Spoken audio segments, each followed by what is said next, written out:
Why's my mouth feel so weird? Welcome to the Fantasy Football Anonymous Show, brought to you this week by the Human Fund. The Human Fund. Money for people. As always, I'm Joe Osno, joined by Rob Shaw and Matthew Schroeder. We're here to talk about some free agency moves with you today. We're a little bit late to the party, but we can really cover what every team did throughout all their moves through the signing period. But before we jump into that, trade rumors swirling around Odell Beckham Jr. We're seeing some craziness here. They're apparently concerned about his off-the-field behavior. Do you guys think that there's any truth to this?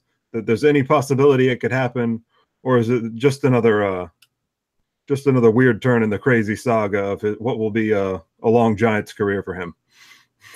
This is a hard one because I'm sure you guys saw that the Odell Beckham Jr. video that popped up that showed him with some questionable substances and some questionable positions. And I think the Giants are getting tired of his antics. Now, does that mean that he's going to be traded? No, he's an incredibly talented wide receiver, probably a top 3 in terms of overall talent. And I'm sure some people would even argue number 1.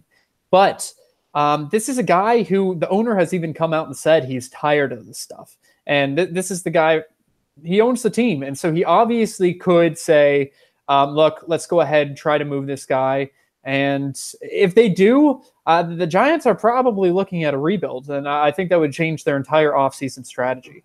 So this is definitely something that I'm going to be tuned into more. At the very beginning, whenever I heard the rumor, I kind of dismissed it. But it's starting to grow on me a little bit. I still don't think it's going to happen. Let me repeat that. I don't think it's going to happen, but I think it is at least a little bit possible that they look into it and see what they could potentially get.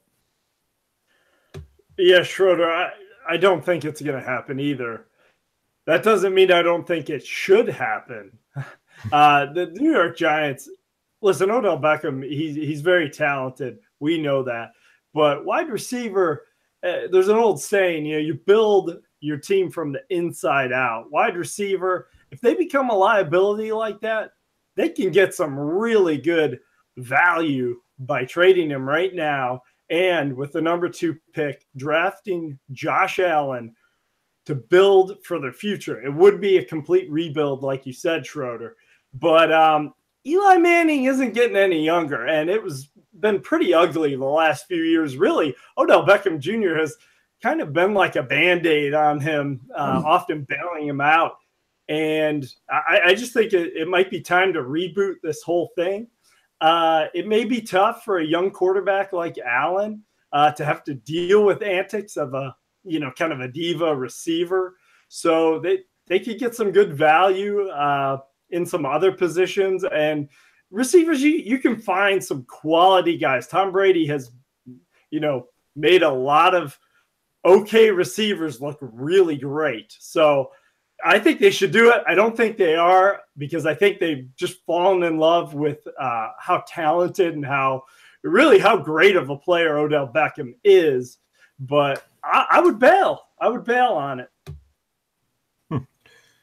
Interesting. Yeah, I think it's just another typical thing that we've seen from these diva wide receivers in the past. I think there's going to be the trade rumors swirling all around, but I think eventually they're going to be able to come to an understanding as these things typically work themselves out.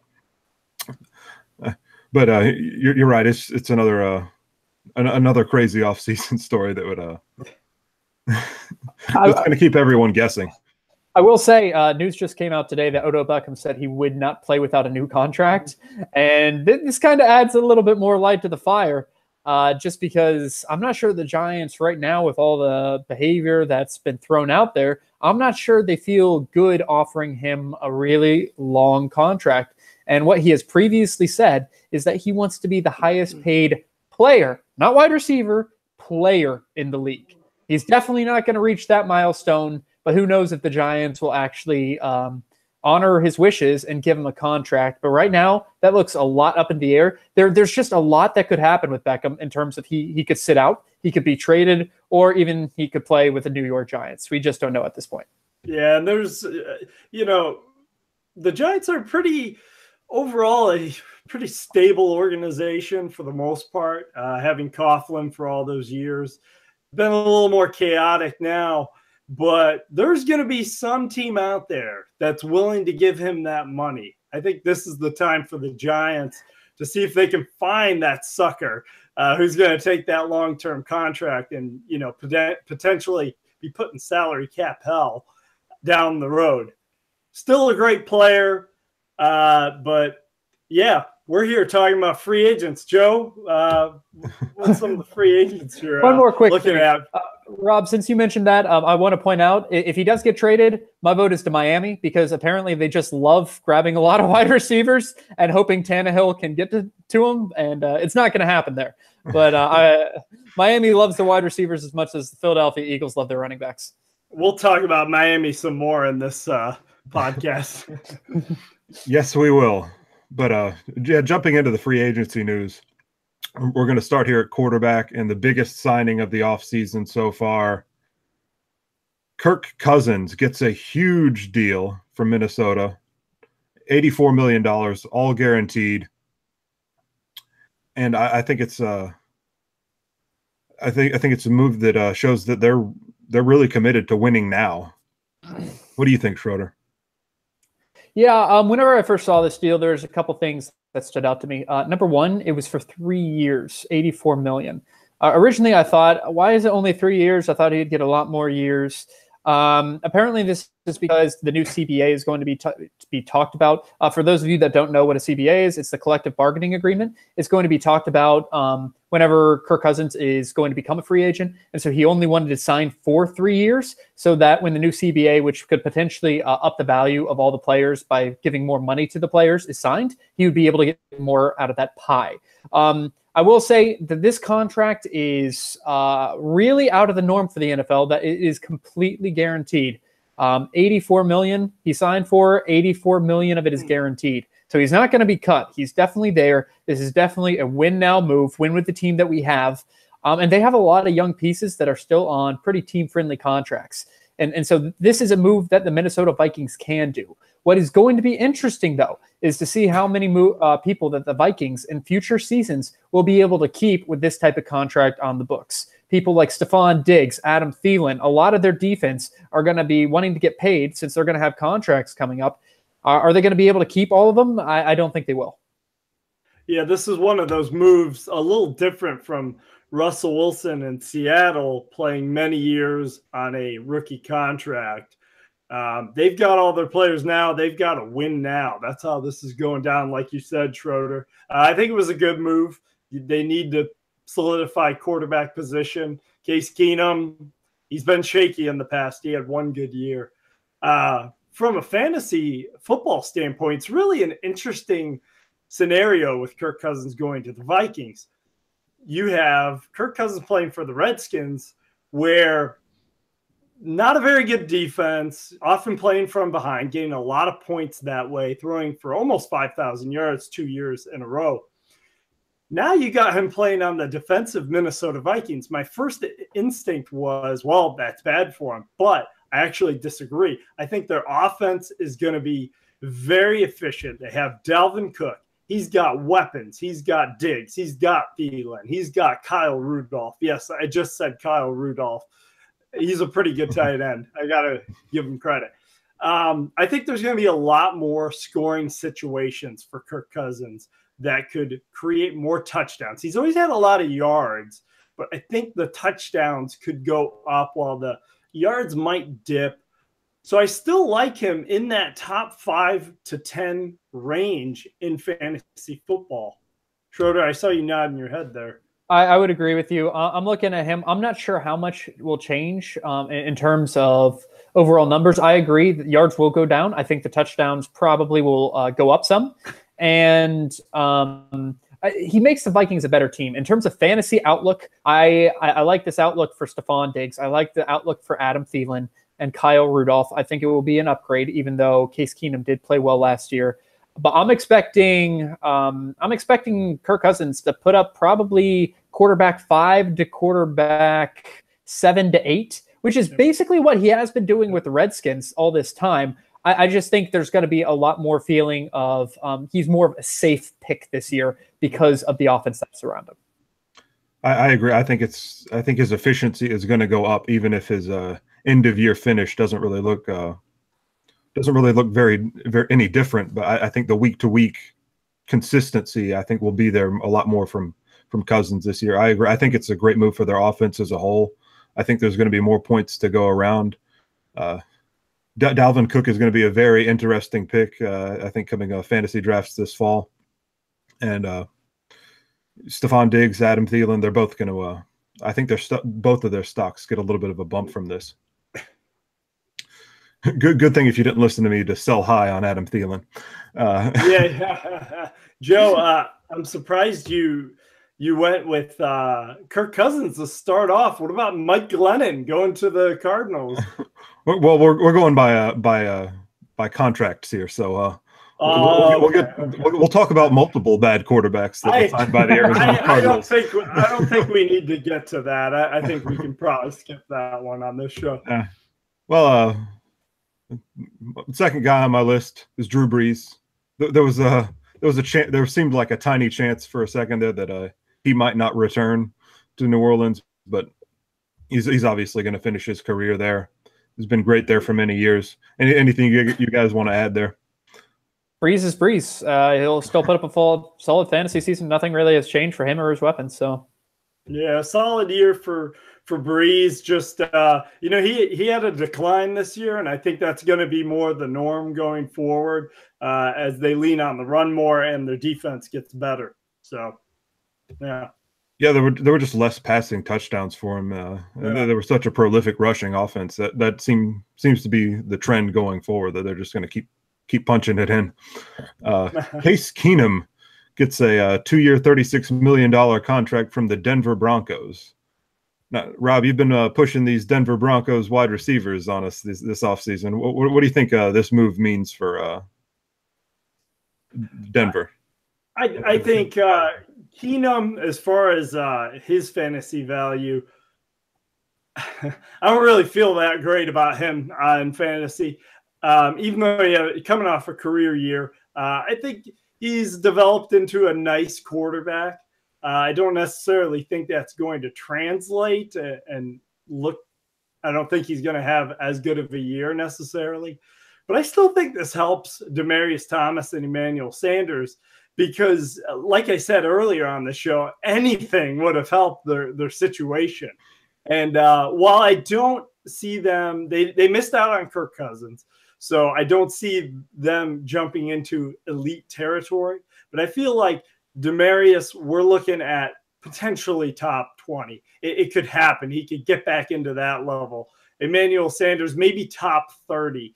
Guys who you will actually have a roster spot for, whereas last year their fantasy football rankings were atrocious, and they were just such a huge disappointment. And more so Emmanuel Sanders, but they just did not perform to their talent level. They are getting a little older, but I like their value to go up a little bit this year. Not saying I'm an all-out, you have to own these guys, but there's going to be some improvement. Yeah, I think Demaryius Thomas and Emmanuel Sanders have kind of fallen into the Larry Fitzgerald territory, where if you pick them, everyone's just like, I don't really care, but that they'll actually be pretty solid contributors throughout the year. You can't get worse than Sanders last year. He was number 60th in standard wide receiver scoring. He had 2 touchdowns. I like his stock probably to go, as Rob said, probably close to 25 to 30 range at wide receiver. And Demaryius Thomas, he finished number 23 last year in standard scoring. I could see him upping his numbers a little bit, probably the 18 to 22 range. So I think these guys are going to be guys that they'll be able to help your fantasy team. But this is Case Keenum. This is not going to be a high-octane offense. So let's not get our hopes up that he's going to look as good as he did with the Vikings. I just don't see that, especially with their offensive line problems. I would agree. I think Thomas and Sanders hover more around the fringe wide receiver 2 to wide receiver 3 range for both of them. but anything is an upgrade from what they had to deal with last year. So there's obviously more room for hope there in Denver. Mm-hmm. Okay, Sam Bradford goes to the Arizona Cardinals on a, for some reason, one year $20 million deal. Has this guy gotten?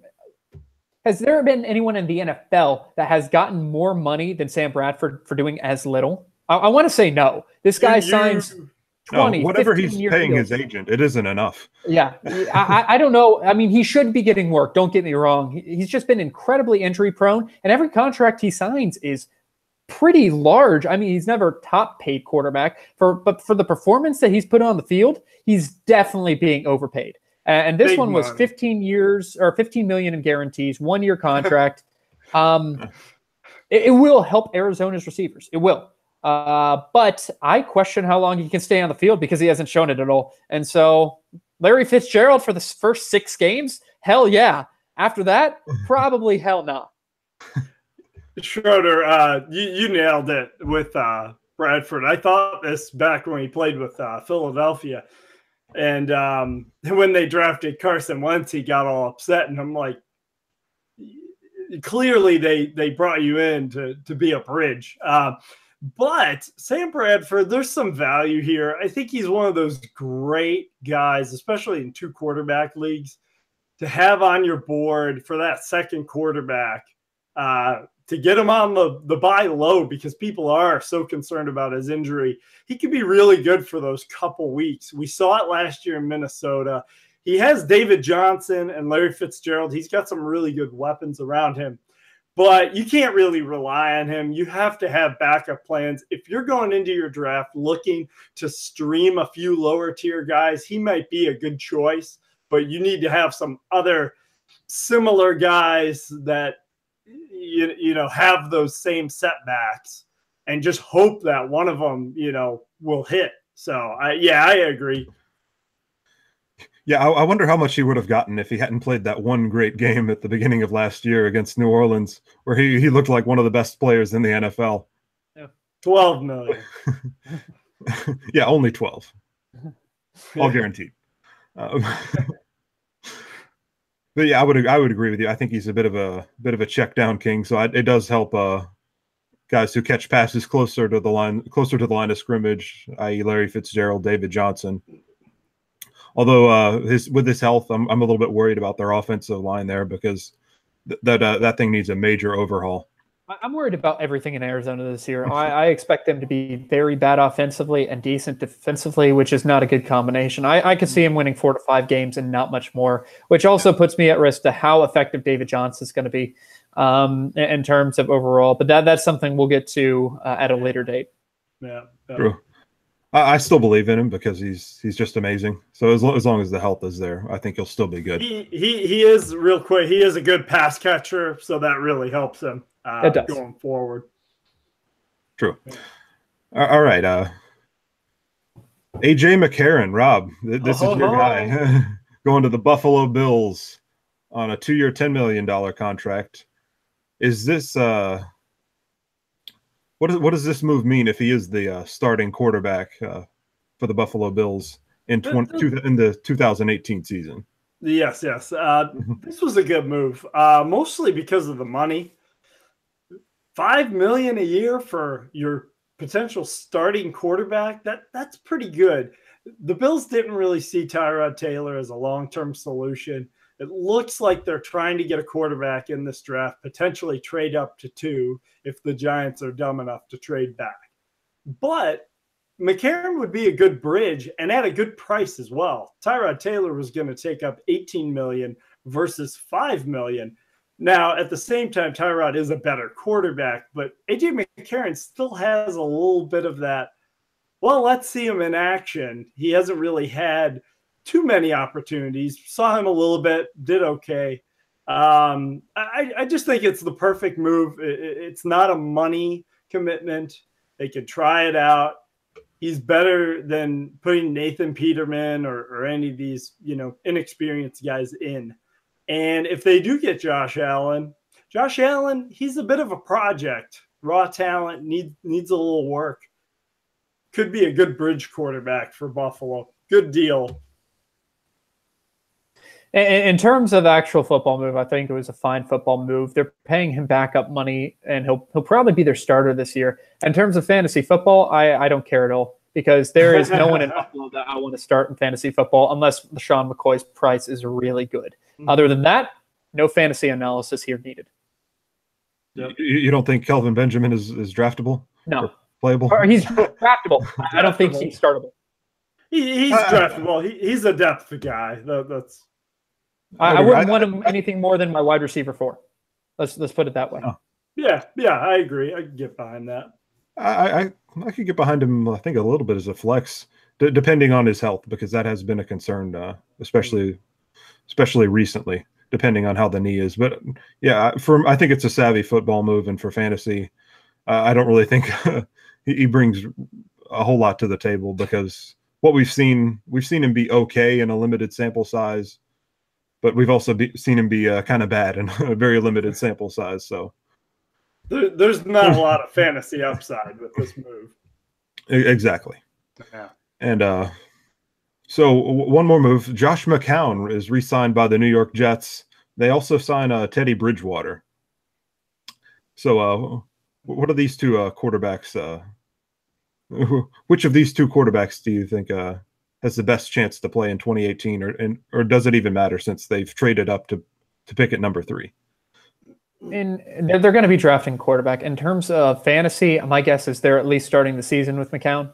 And there are some options here. Robbie Anderson had a very good year. They're getting back Quincy Enunwa, who I always thought was a little bit underrated over the past years. But Robbie Anderson's been in legal trouble as well. So this again is an offense that I'd be okay taking a few pieces if they're later in rounds. If it goes to Teddy Bridgewater, I actually probably would degrade a little bit of Robbie Anderson's stock. I think that would take a slight hit. But again, this is just an offense that I don't think is going to be very good this year. Yeah, this is I think it's McCown's show till the rookie takes over. Though you don't think they're taking Saquon Barkley at 3? What? I don't Absolutely not.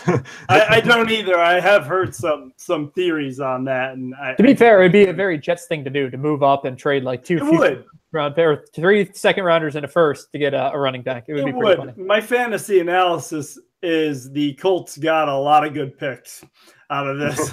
A smart general managing move by the Colts? That's very rare. It might be less rare than they fired Grigson. They're on the Joe. That is pretty rare, but I think it is going to be McCown starting, especially week 1. And there's interesting pieces there with Robbie Anderson. Maybe even Terrell Pryor is a very, very late round flyer. Hey, we'll get into Terrell Pryor. We will. But yeah, there's just not going to be a ton of points scored by New York. I don't think this season, and if they are, I don't think that we're going to know where they're coming from. Yeah. Anyway, moving on to a very interesting free agent wide receiver class.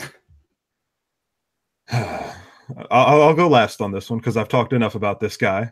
But Sammy Watkins gets a 3-year, $48 million contract from the Kansas City Chiefs. $30 million guaranteed. What does this move mean, Rob? This changes my opinion none from where we were a few weeks ago. Sammy Watkins is very talented. I think he helps the Chiefs. I'm not going to deny that. I think the contract was a little too high, especially with the guaranteed money. From fantasy football standpoint, I think he's going to have some great games, and then he's going to have some games where he kind of disappears. What I'll be interested to see is how this helps Tyreek Hill potentially, if it takes a little bit of the attention off them. They have a lot of weapons in Kansas City. I think Patrick Mahomes is stepping into a very good environment. with the addition of Watkins, along with the weapons that they already have. But as far as Sammy Watkins, I'm not getting too excited. Like I said, there are a lot of weapons. So Kelsey's going to be getting a lot of touchdowns. Hunt, Spencer Ware comes back. You know, in the passing game, he was pretty effective there. I just don't see this as huge upside for Sammy Watkins. Schroeder? And as dynasty owners cried and cried, guys, I don't think this is a good landing spot in terms of fantasy football. I think this will make the Chiefs a better team, and that's a good thing because their defense is not going to be good this year, so they're going to have to put up points. But in terms of actual landing spot for fantasy value, I still put him behind Tyreek Hill on my wide receiver rankings, and decently far behind. I don't see this guy anything more than a wide receiver 3 with some upside, but I could easily see him putting up some like wide receiver 4, wide receiver 5 weeks, just because they have a lot of weapons. I mean, they're going to have to throw to Kareem Hunt. They're going to have to throw to Travis Kelce. They're going to have to throw to Tyreek Hill. And I just don't see a rookie quarterback being able to sustain the type of numbers to make him an elite fantasy receiving option. Yeah.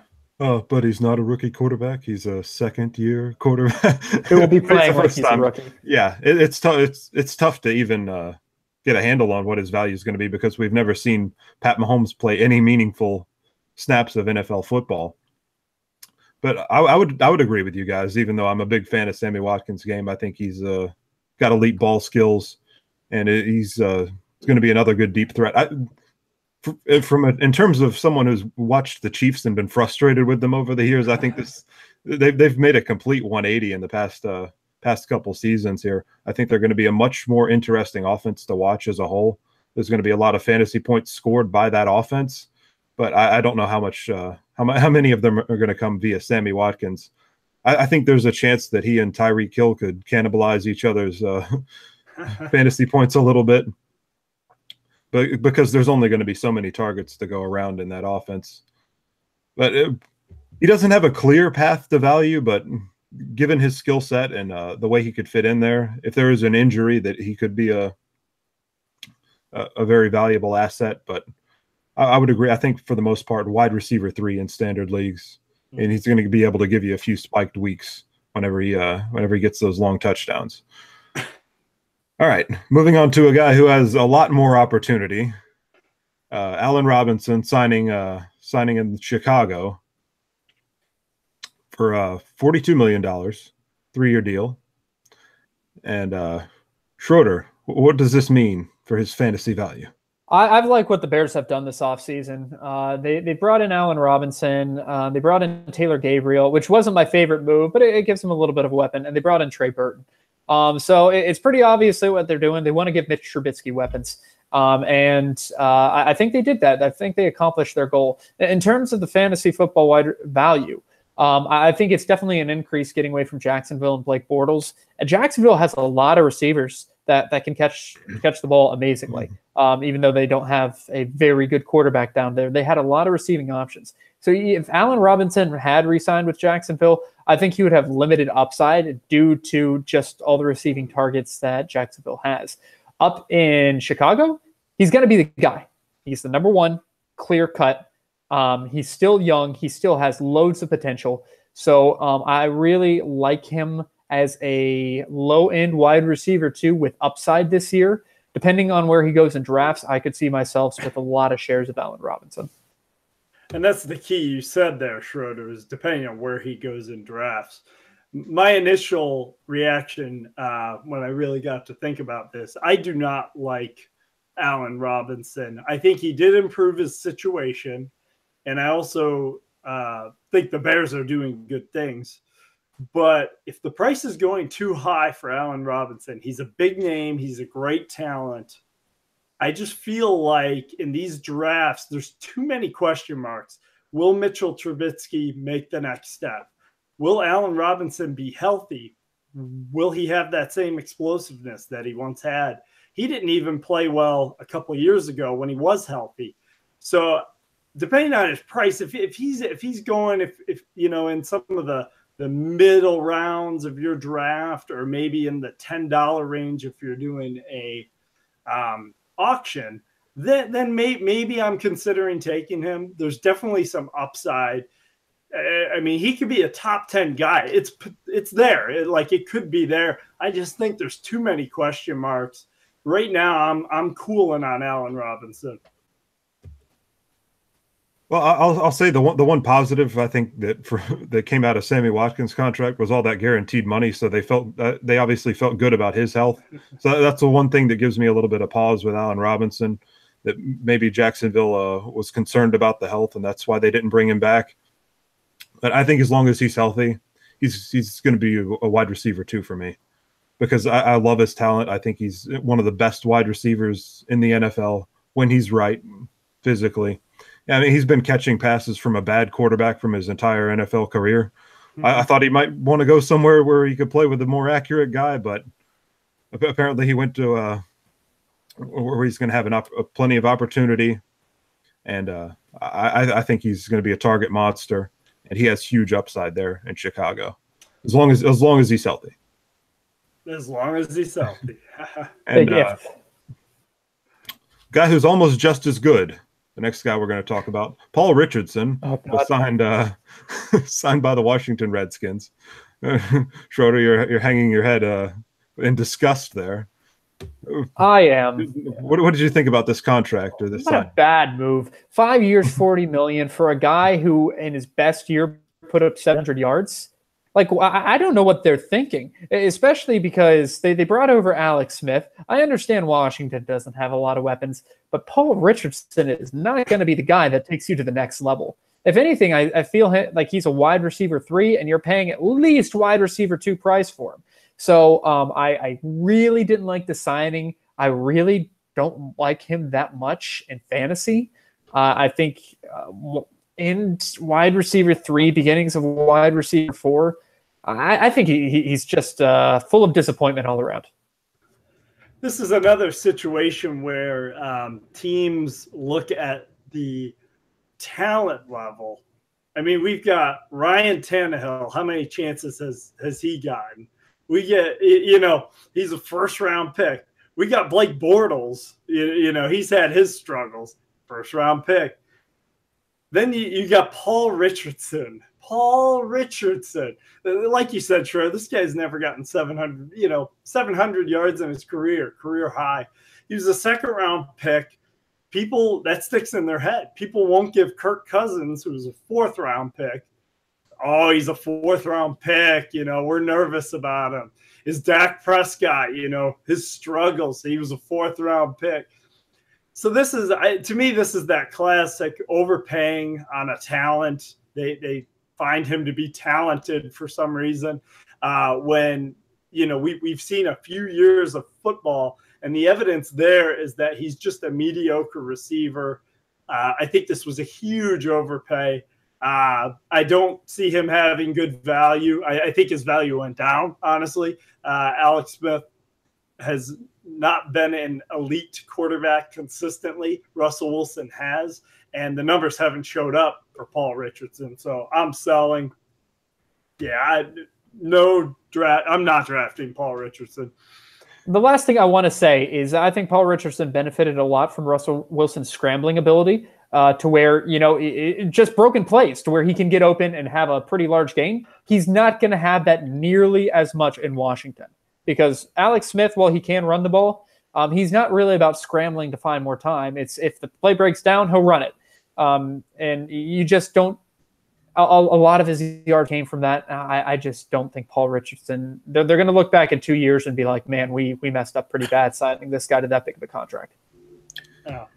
Yeah, I think that offense in Washington, they just feel like they need that Deshaun Jackson type to go deep. But I feel like Paul Richardson, while he was a really intriguing talent when he came into the league, he's had so many injuries over the years. I think he's lost a bit of that deep speed and that thing that made him a special player coming into the NFL. So I would agree with you guys. I think it's a gross overpay, and for fantasy value, he's pretty much a late round flyer, a guy I would take in that territory because he could find his way into value, but I think it's nowhere near the likeliest of outcomes. Yeah. All right. Marquise Lee re-signs with Jacksonville. Not that much to talk about here. Anything you guys have to say? He's a good player. I think he'll be the number one guy there in Jacksonville. I don't think that is extremely valuable in this offense with Blake Bortles there and them leaning more heavily on the run. But I still think there is some value. He's definitely draftable. He could be just a solid guy. I don't think the upside's there, but I think there will at least be some opportunity there to put up some points on your bench. Yeah, he's definitely draftable. And I would probably say he's the number one target, though the differentiator between him and the rest of the Jacksonville pass catchers, I don't think he's incredible. Right now, they have 4 guys, as I mentioned earlier. They have Marquise Lee, they have Dante Moncrief, who they signed for a fully guaranteed 1 year, $9 million, if I'm correct, contract. That's a lot of money for Dante Moncrief, so it means they plan to use him a lot. They have Dede Westbrook, and they have a guy that's a little known that I actually really like, Keelan Cole, who had an amazing end of the year last year. And so that's 4 guys, and Blake Bortles cannot sustain that. And so, Marquise Lee finished as a number 42 receiver in standard scoring last year. I could see him going in the mid-30s, but again, it's not someone I'm really excited about to have on my team. Yeah, he'll be able to have a couple big weeks, but I'm not sure you'll ever be able to predict when it is. Yeah. I would agree. There's just so many targets to go around, or excuse me, not enough targets to go around with so many wide receivers there in Jacksonville. A lot of interesting names. I like the fact that you brought up Keelan Cole. I was going to call him Kerry Coles for a minute because I couldn't quite pinpoint, zero in on the right name there. But yeah, I think it's a passing offense. It's not going to have a ton of value unless there are some injuries there, or one guy really establishes himself as Blake Bortles' favorite target. And Blake Bortles really isn't playing that well at this stage of his career. So, yeah, not a ton of fantasy value there. We already talked about Taylor Gabriel a little bit, going from Atlanta to Chicago. I think it's a good football move, but to give them a deep threat there. But any fantasy value you guys see here? No, but I got to give it to Taylor Gabriel. I mean, he was a guy that anyone could have had taken off the waiver wire, and he was able to put enough into it to get a 4-year, $26 million contract. So congratulations to him. But I think he's going to be going more as a gadget player in Chicago, someone who's not going to have that much fantasy value, kind of like what he did last year with Atlanta. Again, he didn't put up that great of numbers, but congratulations to him on getting that contract. Agree. Done. Good on you, Taylor Gabriel. Okay, so the Miami Dolphins signed a couple of slot receivers here, Danny Amendola and Albert Wilson. That's a nice shudder there, Schroeder. The stupidity of NFL teams amazes me. And the Miami Dolphins don't seem to have any sort of plan whatsoever than, hey, let's cut some of our best guys and bring in overpriced, pretty shitty players. They now have 4 guys that they're going to be throwing out there, and I don't like really any of them that much. They have their they again, as you mentioned, they brought in Danny Amendola. They brought in Albert Wilson for pretty big money, who's another guy that I guess we can go ahead and talk about right now with the Danny Amendola boat, who I originally liked because I thought he was going to be taking over the Jarvis Landry role.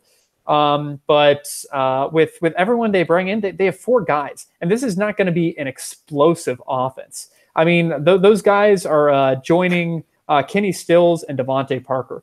And so I can't say that, yeah, this is the guy you want in that Miami offense, because I'm not sure who they know is going to be the number 1 target in that Miami offense.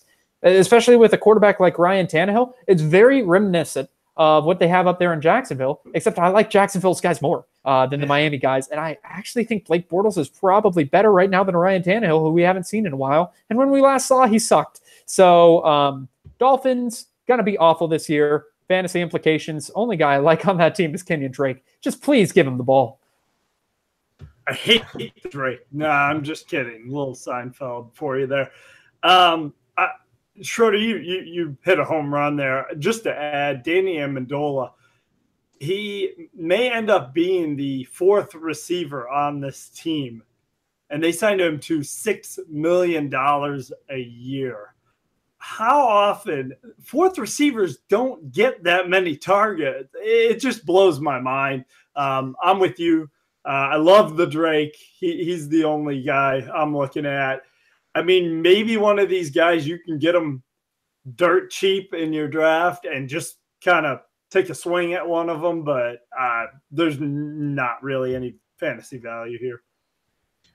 Yeah, not a great passing offense for fantasy value. We've said that a lot, talking about the wide receiver free agent class. So that's depressing. But I would agree with you. Yeah, I think either of these guys could wind up being a number 4 wide receiver. And Albert Wilson is now being paid $8 million a year. So it's a real head scratching move by the Dolphins. And I would agree with the only players that I really want to own in that offense are Kenyon Drake and maybe Devontae Parker. We've been waiting on the breakout for so long.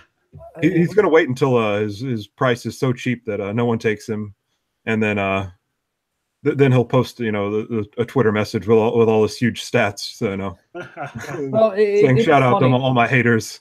And I've talked about where I don't think Miami knows what they're doing, and I think the fact that they went out and signed a 35-year-old Frank Gore who can't even average 4 yards per carry to potentially work with Kenyon Drake, their most explosive player, is absolutely ludicrous. If they give Frank Gore a 50-50 timeshare, there is something very wrong with Adam Gase. And if they actually do that, here's a promise. He will not be their coach next year because they will have an awful season. Yeah. Yeah. Not great moves there. Michael Crabtree goes to the Baltimore Ravens. 3 years, $21 million. I thought this was a pretty good signing. What do you think, Rob? Yeah, it was a good signing for the Ravens, and from the fantasy aspect, I've never really been huge on Michael Crabtree in recent years. I like him. He's a solid guy, can be top 20 guy.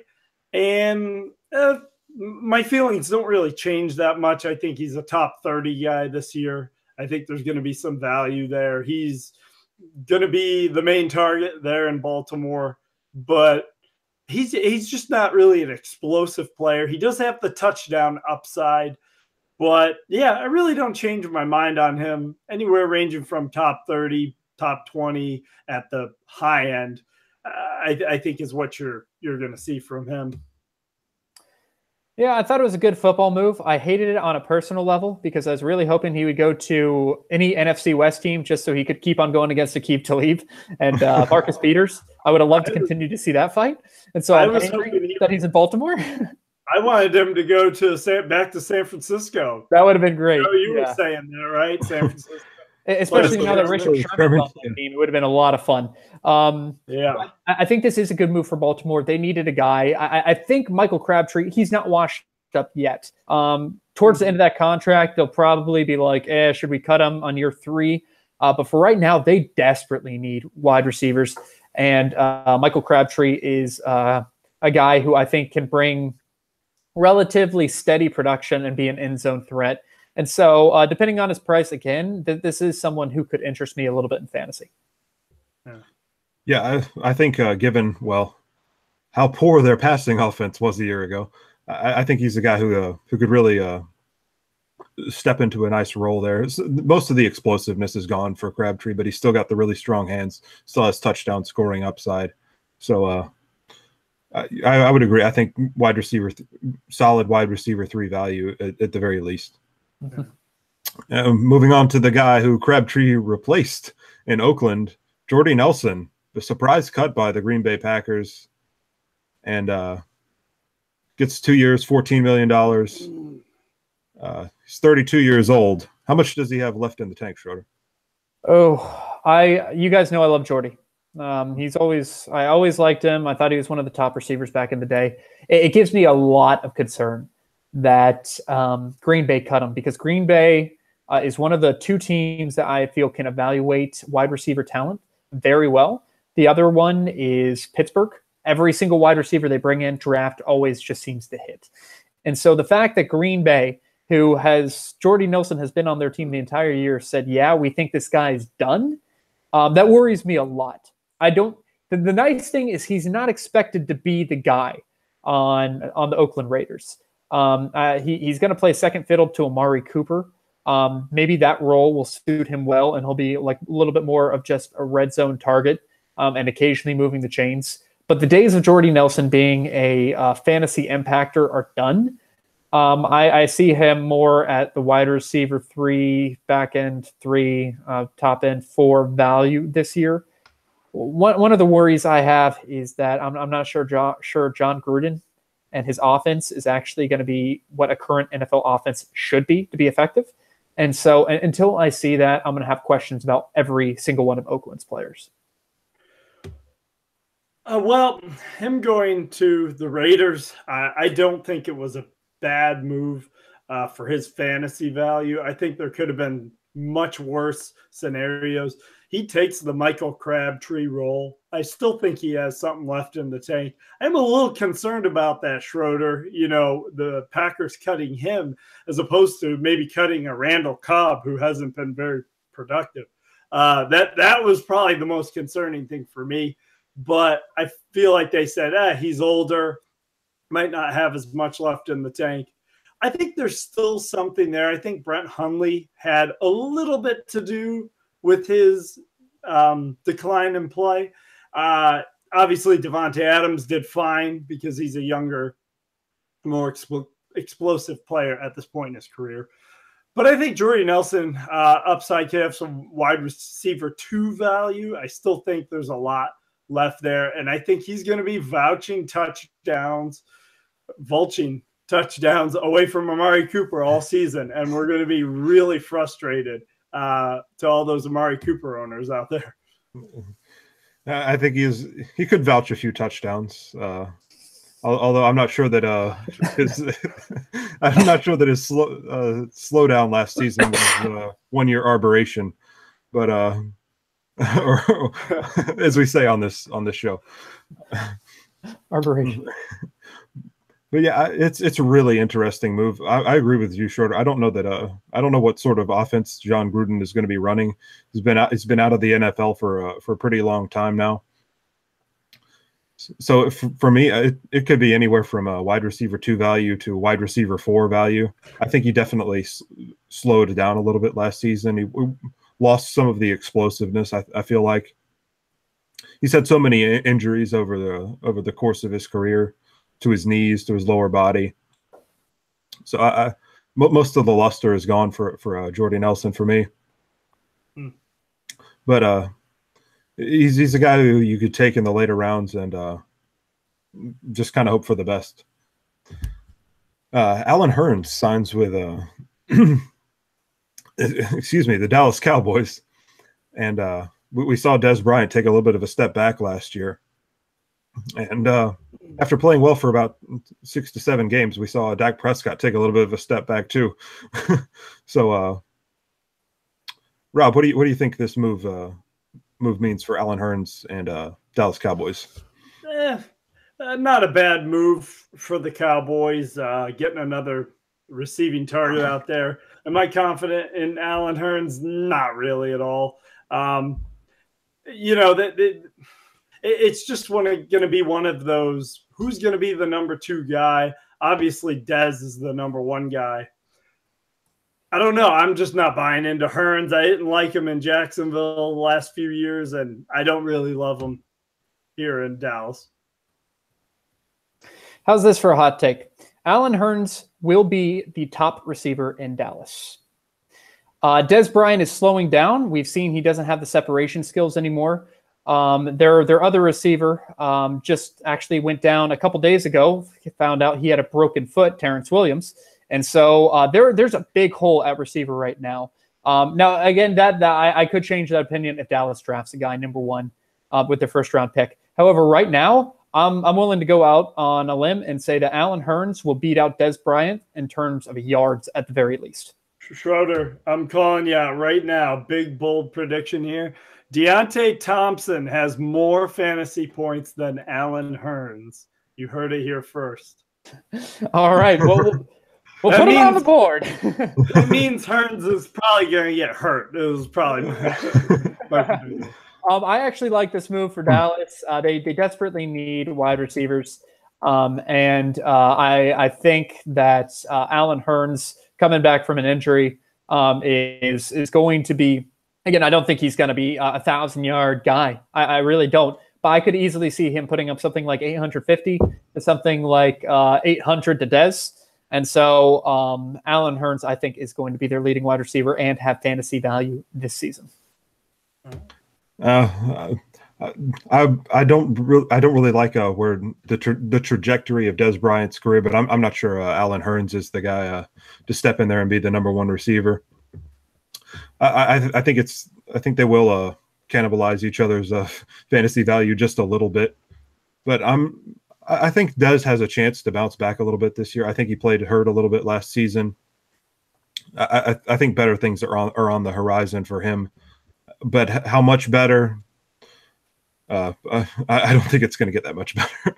But for Alan Hearns, I think he'll be a solid wide receiver too for them from a football standpoint, but maybe not a ton of value there. We need to see Dak Prescott play better for sure for anyone in that offense other than Zeke to have true value. Yeah. Okay. We already talked about Dante Moncrief. Mike Wallace goes to the Philadelphia Eagles. It's replacing Torrey Smith. Any value there? Nah, we'll do what Torrey Smith did last year. I'll catch one or two deep balls for touchdown. No fantasy value that I'm looking at. Outside of the very deepest leagues, I don't think there is either. I actually disagree. I think there's some value there. And Mike Wallace, yes. He's played pretty well as a actual receiver with Baltimore the last couple of years, especially 2 years ago in particular. But I just think he is a better receiver than Torrey Smith, Aguilar, or the notoriously injured Alshon Jeffrey, who did not get injured last year, most likely the norm. He will probably have some kind of injury this year. Mike Wallace could have some value. I really think it's going to be a frustrating value. It's going to be dependent on those deep balls, but I think there's some value there. I would have him on my roster as a depth guy. Not looking for a home run here, but could be a guy you throw in if you're desperate on some weeks. Yeah, I think with some of the younger guys they had flashed last year, Aguilar obviously stepped up, and Mac Hollins was an interesting player too for them as a deep threat. So I'm not sure how many targets Mike Wallace is going to have to work with, but if there were some injuries in that offense, certainly he could find his way to value. There's not a clear path. I don't think there's a clear path to value, but there is a path for him to have value. There's a path, but it's not a clear one. Any other guys you guys want to talk about before we move on? Terrell Pryor to the New York Jets. Schroeder. Schroeder loves Terrell Pryor. I did, and I was wrong. And this is a guy who's 29 years old. He's athletic as anything, but he connected 1 year, and I don't think it's a big downgrade going from Kirk Cousins in the Washington offense to Josh McCown and the New York Jets offense, especially whenever they already have a guy who is kind of a better version of him and Robbie Anderson, who's actually shown it with that team. So I don't really like him. I mean, he's a late round flyer, and maybe you'll get lucky again, but I'm not a big fan of Terrell Pryor this year. He's only if Robbie Anderson, if there continues to be legal trouble with him, if that becomes an issue, then maybe I like him to be on a roster, but I'm staying away from him. Yeah, he's only a upside guy I would take with my very last dollar or maybe very last pick in fantasy drafts. But okay, that covers the extensive list of wide receivers. Moving on to the running back position, Jerick McKinnon is the big name who gets that big money. He goes to San Francisco, 4 years, $30 million, $15 million guaranteed. that should, afford him a small 2-bedroom house in the San Francisco area, and he shouldn't need food stamps, to eat. Schroeder, what does this move mean? Okay, so let me go ahead and say that this contract is just ridiculous. If I'm looking at this correctly, he's getting like number 3 or number 4 overall running back money with his contract he just signed. So I think that was a definite overpay. And if you had told me last year Jerick McKinnon is going to be a top 5 paid running back, I would have been like, you're insane. Whoever signs him is really stupid. I don't know how he got this money. Now, that's in terms of a football move. I don't like the contract. However, I do like the fantasy value here that San Francisco is going to offer.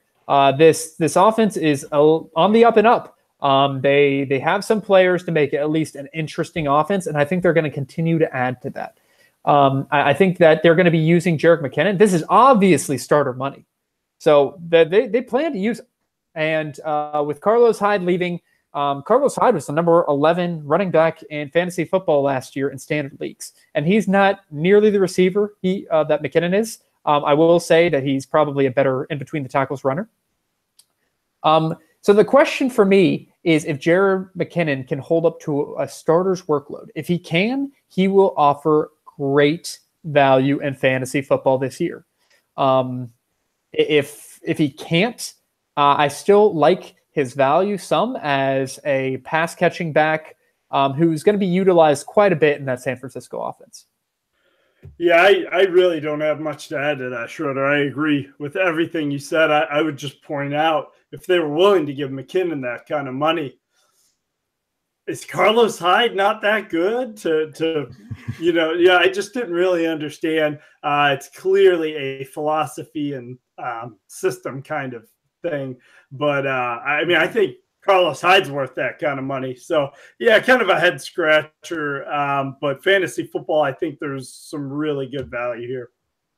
Shanahan, I think, sees tape of someone and just falls in love with them and sees their potential instead of what they have been doing, which can be good if you get a cheap priced guy. Handing out a big contract for someone's potential is a lot more dangerous, and a lot of teams have been bitten by it. I don't think Jerick McKinnon is going to be a top 5 halfback, but could I see him in the top 15 this year? Absolutely. Mm-hmm.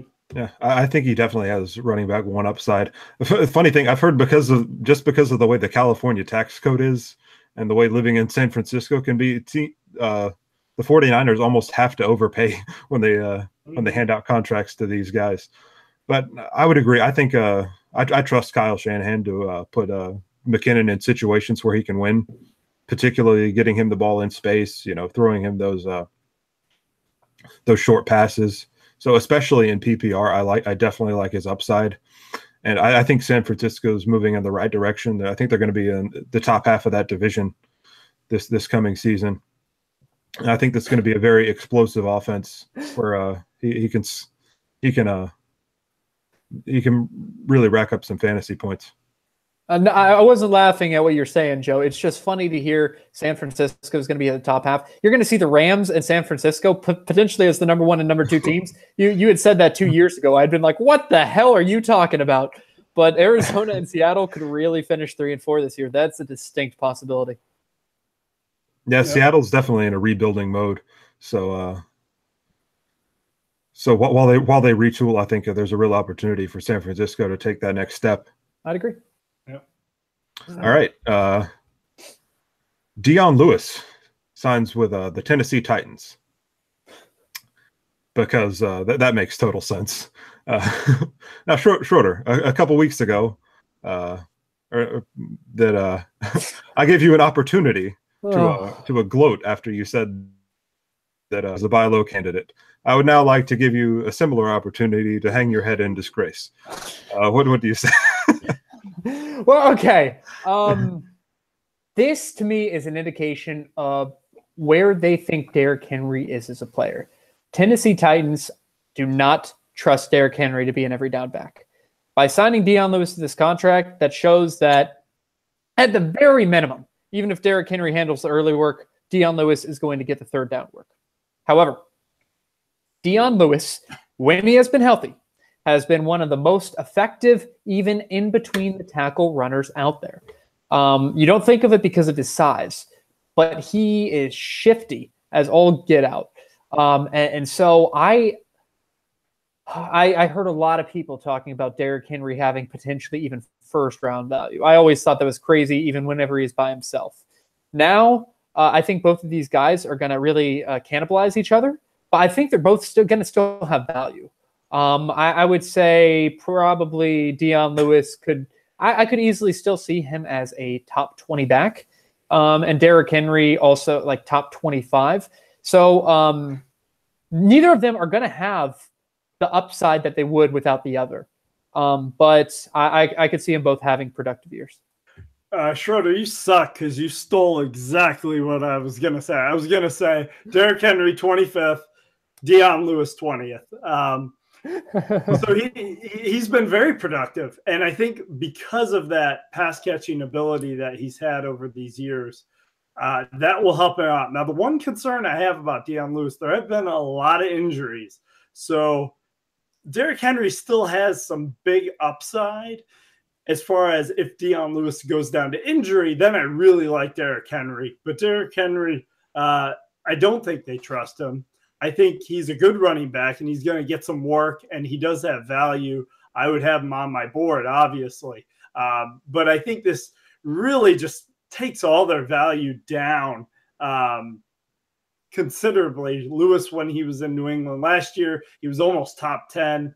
And Henry, I think he almost kind of stays about the same because they're going to buy into a split backfield. You give a running back 4 years, $20 million deal, like you plan on using them a lot. So I think this could end up being a headache for Tennessee or Henry and Lewis owners potentially. You apparently we all had the same take. I feel like both of these guys could carry running back 2 value in standard leagues. Derrick Henry is a player. Their concerns with him obviously aren't that he can handle the full workload, but that he can do all the things that they want to do in that offense. Derrick Henry is excellent at what he does, being huge and really being tough to tackle in open space. But it also takes him some time to get going, whereas Dion Lewis is a guy who can immediately start making moves as soon as he has the ball in his hands, while Henry has to get up to speed. So I'm not sure how many touchdowns there are going to be for Dion Lewis in a Titans uniform. I think that's an area where Henry is going to dominate. But I'm back on the Titans offense this season. I think they're both going to carry RB2 value. It will be interesting because both of these guys are actually in the top 5 ranked in terms of elusiveness. And so Tennessee's run game could be pretty good as long as they get their offensive line problems taken care of. Yeah. Funny, you don't think of Derrick Henry as an You don't think of Derrick Henry as that, but he, according to their rankings, he was in the top 5 running back. It's because everyone's too scared to tackle him once he gets going because he's so much bigger than all the linebackers. Okay. Carlos Hyde goes to the Cleveland Browns, a much improved Cleveland Browns team, or offense, I should say, and gets 3 years, $15 million. Rob, what do you think of Carlos Hyde this year? Great move for the Browns, and I think his value is going to be really good this year.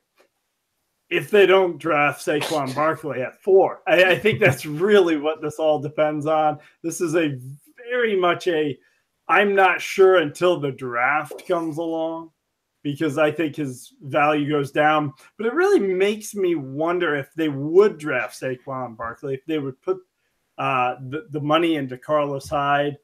But, it's $5 million a year. High price, but not terribly high. Not quite Jerick McKinnon money. But, yeah, if he's the guy, if they don't draft a guy in the draft, I really like him, even though Duke Johnson's been good out of the backfield. I think this offense is going to be a lot more productive. I think he has RB2 upside for sure. I could see it as long as they don't draft Saquon Barkley. I will say, here's the thing. Carlos Hyde moving from San Francisco to Cleveland does lower his value, even though I think Cleveland will improve this year offensively. Carlos Hyde is going to be a 2-down back in this offense, which unfortunately he was almost a 3-down back. He caught a lot of passes last year, guys, a lot. And you don't think of him as a pass-catching down back. And that's one of the reasons I like McKinnon is because San Fran likes to throw to their running backs. But Carlos Hyde could put up decent value this year. I do like Duke Johnson a lot as a player. I know the Browns aren't willing to give him the workload that he potentially even deserves. But I like Carlos Hyde's value. He, to me, is a better version of Isaiah Crowell, the guy that they just got rid of. And they got him on a pretty good contract as well. So if they don't draft Barkley, then I think he could, on a better team, put up some pretty decent numbers. Yeah, I feel like this is a sign that they probably will not draft Saquon Barkley. Just the way they signed him to a 3-year deal. I think I agree with you, Schroeder. He's a better version of Crowell. Much more, I think, shifty laterally. I'm a fan of Carlos Hyde's talent. He's had some injury concerns over the years too, but played mostly healthy here recently. I think with the improvements they made on offense, another year for all those offensive linemen they signed to interior offensive linemen they signed there to gel. I think it's a pretty good move, but as you said, Duke Johnson's going to continue to dominate the passing game work, so that's a little bit of a limitation for him, especially in PPR. But in standard league, RB2 upside for an offense that's probably going to score quite a few more points than they did a year ago. The guy he replaced, Isaiah Crowell, goes to the New York Jets. Apparently, Crowell just wants to move laterally from the worst offense in the NFL to the worst offense in the NFL. Would you agree, Schroeder? Oh, God. If he had just stayed in Cleveland, he would have a lot more value this year just being part of a better team. But he decided to go to another bad offense. I've always been probably higher than both of you on Isaiah Crowell's talent. I actually do like him as a player. But on being a 2-down thumper, even though he can catch the ball, I think as the Jets, he's going to be their primary 2-down, first and second down running back. On a bad team, unfortunately, just doesn't have that much value. I think they're going to continue to use Bilal Powell as a 3rd-down role and even potentially siphon some of the work from the first and second downs that Crowell has. I could see him being a flex options in a lot of different good matchups. I wouldn't want to draft him to be a starter right now just because I don't trust that offense. But so I'm going to say he's going to hover right around running back, 24 or so by the end of the season. Not a bad player if you can get him for pretty cheap, but he's not someone who I'm going to be like, all right, I get to put Isaiah Crowell in my lineup this week. He's the kind of guy in your draft, if running backs are going and you're getting desperate and you really need some depth at running back, you take him because there's going to be some opportunities, but the upside is just very minimal. I just don't see him getting any higher than what you just said, Schroeder. I think he's probably going to finish lower than that. So, yeah, if you can get him for like $1 or in the late rounds and you need a running back, sure. But this is not a good situation for Isaiah Crowell. Yeah, the Jets offense surprised a lot of people last year, surprised all of us by playing really inspired football. But there's just not a ton of talent there for him to work with. Not a great offensive line. I agree, Short. I think Powell will siphon at least the 3rd down duties. Maybe Elijah McGuire mixes in a little bit as well. But he should at least dominate the goal line carries, whatever they are, and the early down work. So lower end RB2 flex values in standard leagues, definitely within reach for him. Okay, so New England Patriots re-signed Rex Burkhead, 3 years, $9 million. They also added Jeremy Hill, an interesting addition there by New England, another reclamation project for Bill Belichick. What does this move mean for you, Rob, or these 2 moves? Jeremy Hill, it's just kind of a wait and see, trying to figure out if there's some value there. The Patriots like to take a lot of these talented guys who haven't panned out, haven't met their expectations after the hype. I like Burkhead this year. I'm going with him as the potential running back one for the Patriots, meaning not running back one fantasy, but their number one back. But I think he's just a safer pick.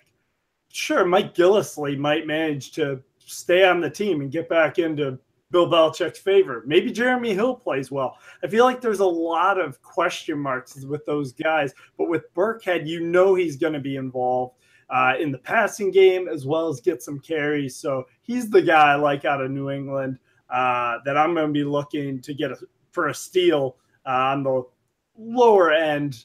But I think he's a very solid flex guy. Bill Belichick has continued his crusade of hating fantasy football, especially in the running back position. I agree. I think Burkhead is going to be the guy you want to own. Saying that, it is possible Gillislee gets his rollback as a goal line back. It's also possible Jeremy Hill shuffles in there.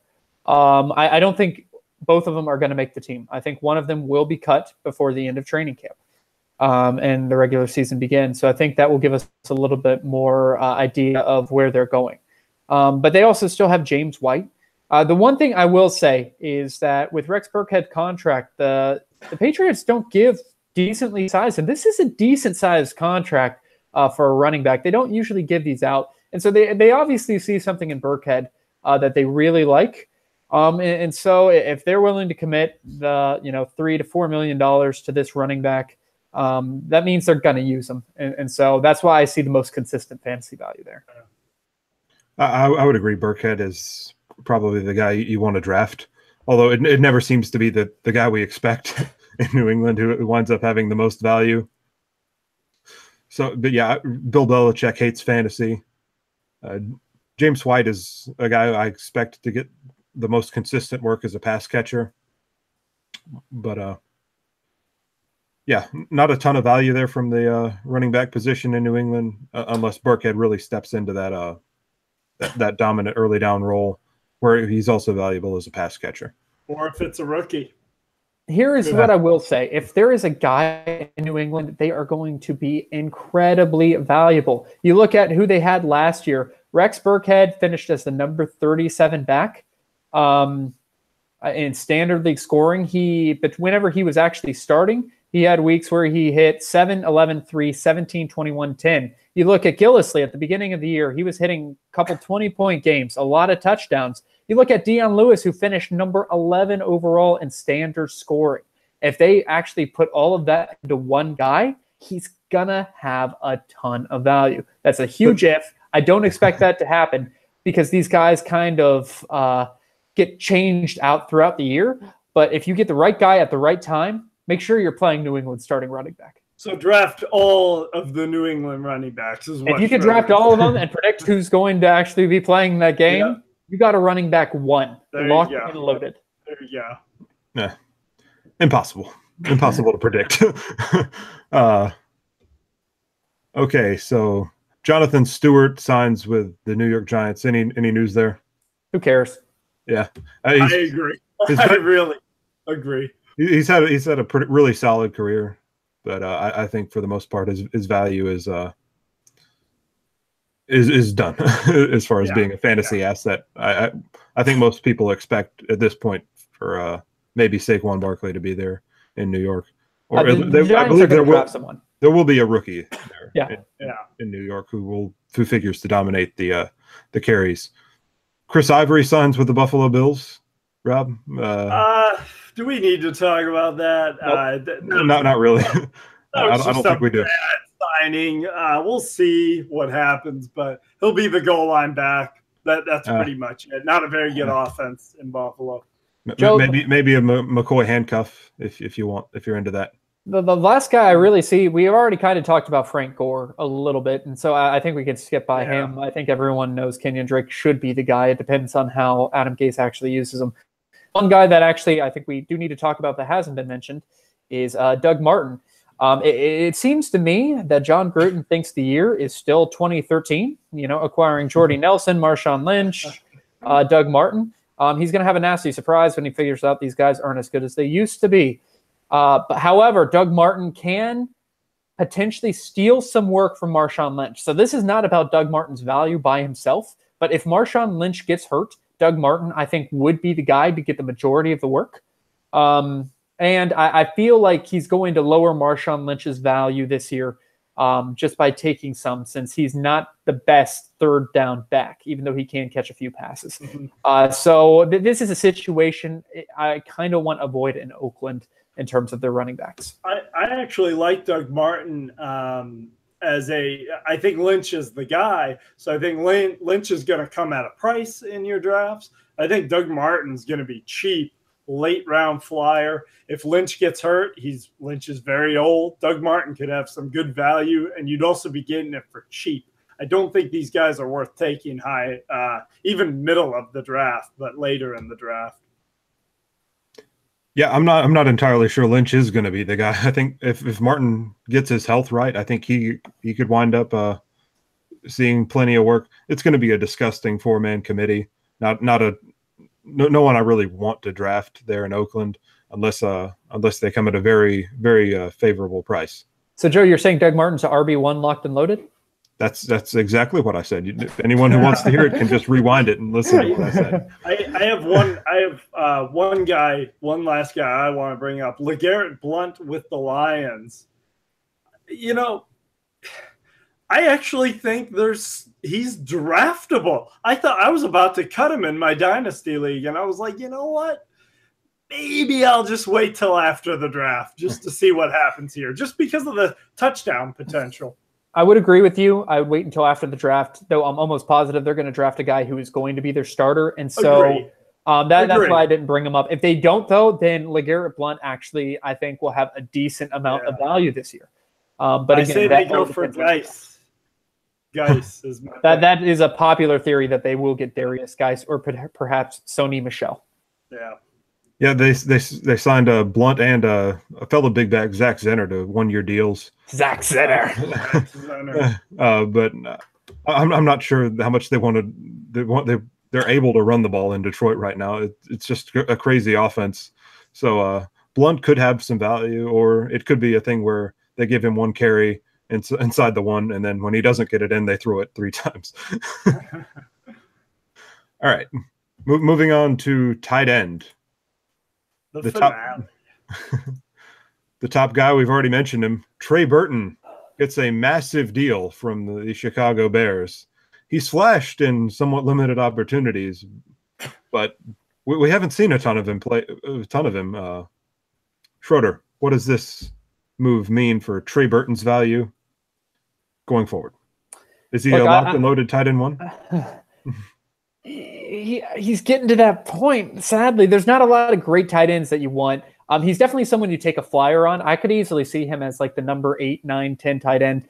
So projecting something like 850 yards and 6 touchdowns is well within the realm of my imagination. And if he gets that, that's pretty good tight end numbers. They obviously paid him a lot of money. I think they're going to use him, especially with their new coach, who has a history of using the tight end, and Matt Nagy. I think he is going to be Mitchell Trubisky's go-to weapon whenever he needs to do a check down pass. And so I could actually see Trey Burton having a lot of fantasy value this year. If we're looking in terms of guys I want to take a dart throw on, he's definitely at the top of my list. He's got good upside. Top 10 guy, potentially. Adam Shaheen, he's just went down. That just kind of went. I was big on him as a potential guy to take a step forward. He won't be seeing the field as much. So Burton, it's a good move by the Bears. Could really help pay off for him. Yeah, I like the signing. I think he's going to be Trubisky's safety valve, as you said, Schroeder. They like to, run some rollouts for him. He'd be a good. It's a good option for him to dump it off, and I really like what I've seen from Burton in Philadelphia. Albeit he doesn't have a ton of opportunities, but he always seemed to excel when he got those opportunities, and those are the kind of guys you really look for to take the next step. Yeah. Here's something else I will say. Trey Burton did not have that much experience coming into the league. He was a quarterback in college. And so, like, he was the one who threw the touchdown pass in the Super Bowl. Not that I think he's going to have upside as a passing. He might get one or two gadget plays. Who knows? But the fact is, I think he's coming into more of his own as a tight end, and he is very athletic, a lot more athletic than you would actually think. And so he did get limited opportunities, but he made the most of those opportunities, and I think he's going to continue to do that in Chicago. All right. Jimmy Graham goes from Seattle to Green Bay. They cut Jordy Nelson so they can sign Jimmy Graham to 3 years, $30 million, $18 million guaranteed. Jimmy Graham scored a lot of touchdowns last year. Is the same thing coming for him this year, Rob? I like this signing. I actually like this signing. And I like it for Jimmy Graham's value. I think we are going to have Jimmy Graham in the top 5. Now he had some good years in Seattle with Russell Wilson, but Aaron Rodgers has made some awful tight ends look pretty decent. You know, Jared Cook with that amazing catch, and Jermichael Finley, you know, on the Super Bowl runs. Now he has an actual tight end who can play the game of football.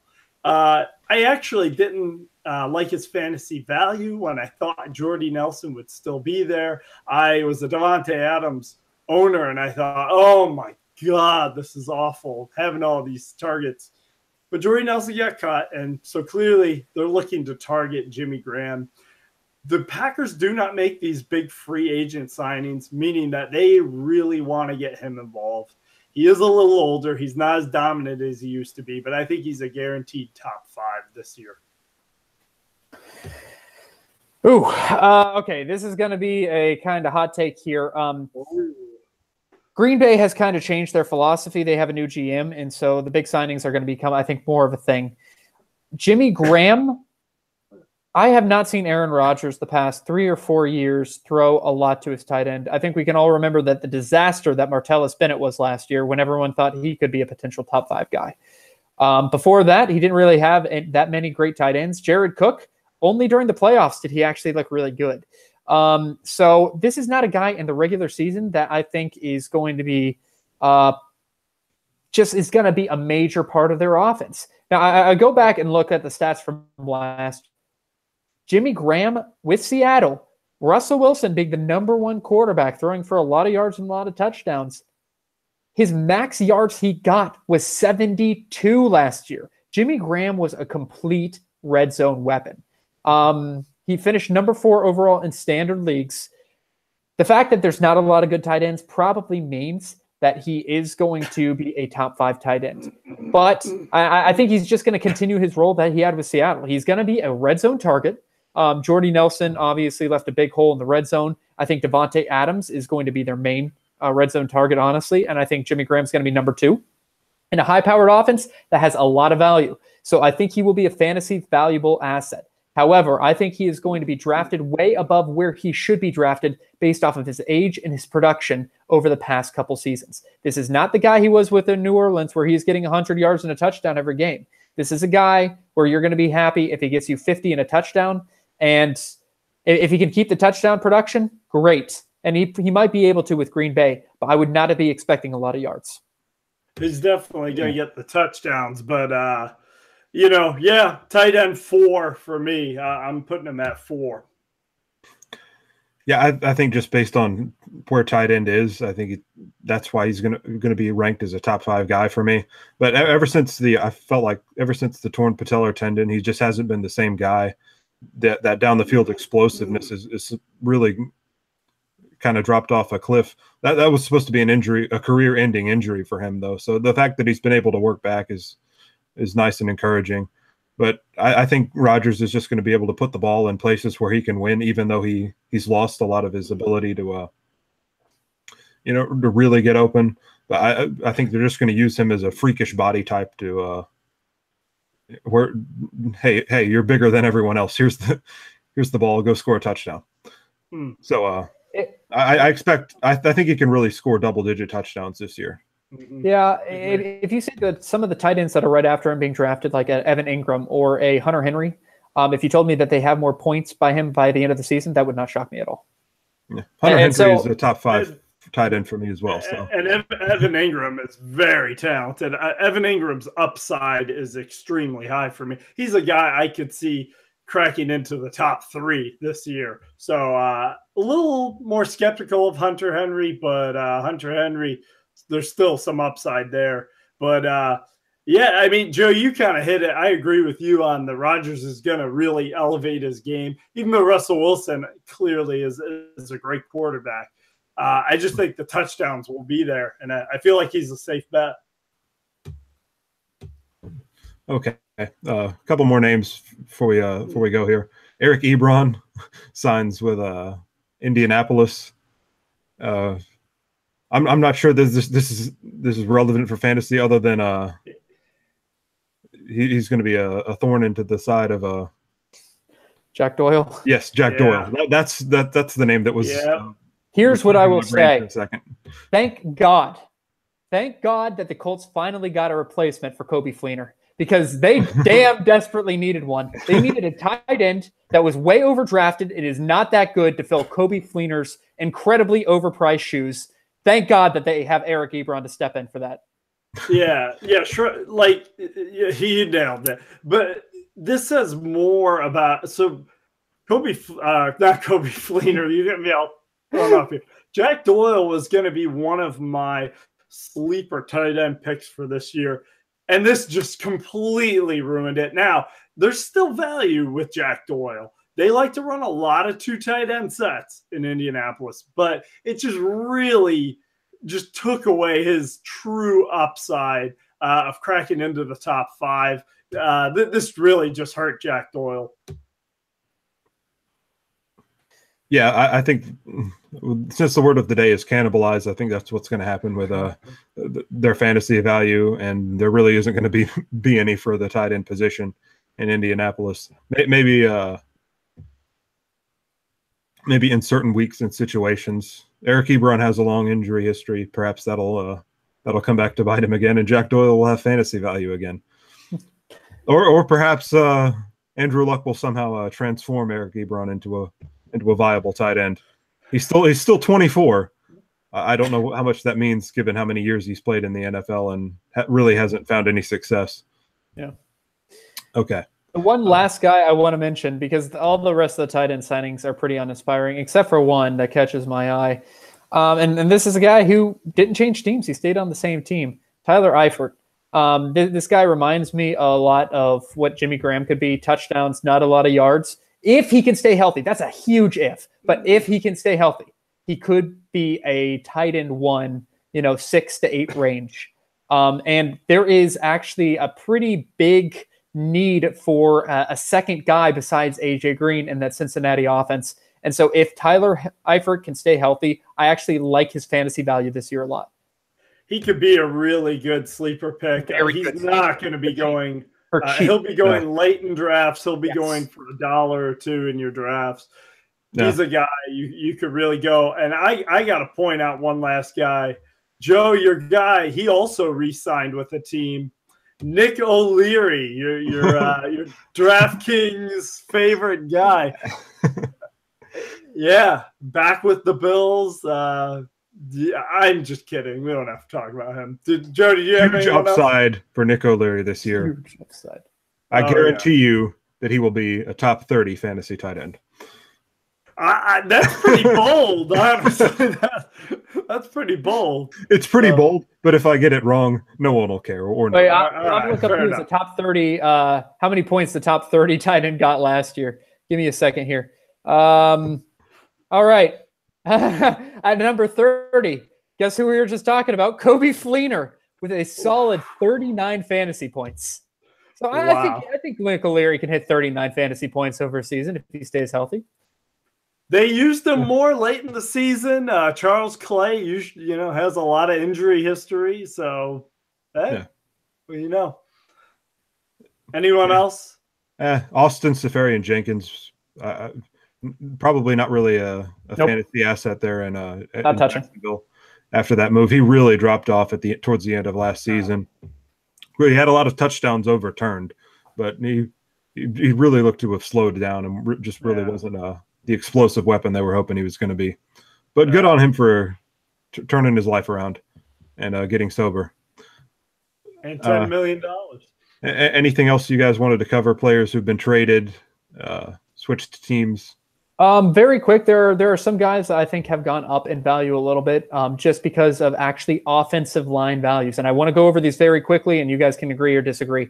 First off, Andrew Norwell signed a massive contract. He's one of the best guards in the NFL. I think that ups Leonard Fournette's value a little bit. Nate Solder signed with the Giants. That actually makes me a little bit more want to get into the Eli Manning, Odell Beckham. And that actually takes a little bit off the Tom Brady, too. If they don't have a left tackle, that's going to be hurting. Ryan Jensen, a center, signed with Tampa Bay. So whatever probably running back that they draft is going to have a little bit more upside. Mike Pouncey goes to the Los Angeles Chargers. And that's a guy who has been coming off a few seasons. But whenever he is fully healthy, he can be a very good player. And lastly, Weston Richburg, a center from the Giants, goes to San Fran for pretty big money as well. And so San Fran, as we already kind of talked about, Jerick McKinnon, that will only help his value. Yeah, Schroeder, I'll just comment on the Pouncey move with the Chargers. I think the Chargers are a team on the rise right now. Yep. And while I said sell Melvin Gordon in your dynasties early, if you could get a really good receiver for him, then I would definitely do it. Other than that, I think his upside is still there, obviously. And Keenan Allen, finally, when he is healthy, has shown what he could do. And Phillip Rivers had a great year last year. Might be able to get him for a steal. He always seems to be going later in drafts, and for $1 or $2, 2 quarterback leagues, he can be really valuable. So a good move for them, and that offense is going to improve even more this season. Yeah, I think sometimes when when offensive linemen move teams, there's an adjustment period. So I'm not sure it directly affects value for me, but certainly some teams that could use offensive line improvement made the right moves and went out and found guys that hopefully work out for them. Yep. All right. I think that about covers it. So for me, Rob, and Schroeder, thanks for watching. Thanks for listening. And remember, stay addicted. Stay addicted. Stay addicted.